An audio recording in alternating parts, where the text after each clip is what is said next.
गीता द्वादशोऽध्यायः भक्तियोगः। अर्जुन उवाच एवं सततयुक्ताये भक्तास्त्वां पर्युपासते ये त्वक्षरमनिर्देशम् ये चाप्यक्षरमव्यक्तं तेषां के योगवित्तमाः।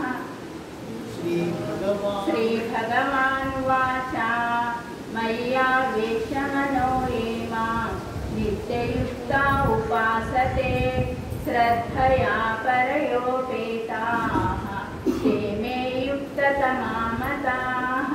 क्लेश ये त्वक्षरमनिर्देशम् अव्यक्तं पर्युपासते सर्वत्र गमचिन्तं च कूटस्थमचलं ध्रुवं संनियमेन्द्रियग्रामं सर्वत्र समबुद्धयः ते प्राप्नुवन्ति मामेव सर्वभूतहिते रताः।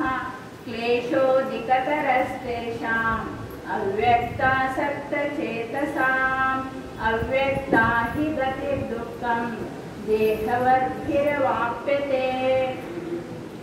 ये तु सर्वाणि कर्माणि मयि सन्न्यस्य मत्पराः अनन्येनैव योगेन मां ध्यायन्त उपासते तेषामहं समुद्धर्ता मृत्युसंसारसागरात् भवामि न चिरान् पार्थ मय्यावेशितचेतसां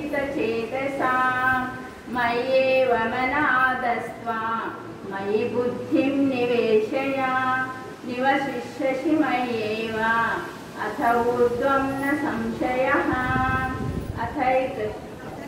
अथ चित्तं समाधातुं न शक्नोषि मयि स्थिरम् अभ्यासयोगेन ततो मामिच्छाप्तुं धनञ्जय। अभ्यासेभ्य समर्थोऽसि मत्कर्म परमो भव मदर्थमपि कर्माणि कुर्वन् सिद्धिमवाप्स्यसि श्रेयो हि अतैतदप्य शक्नोषि कर्तुं मद्योगमाश्रितः सर्वकर्मफलत्यागः ततः कुरु यतात्मवान्। श्रेयो हि ज्ञानमभ्यासात्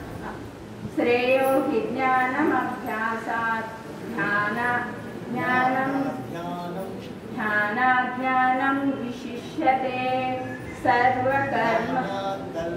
ज्ञानकर्मफलत्यागम्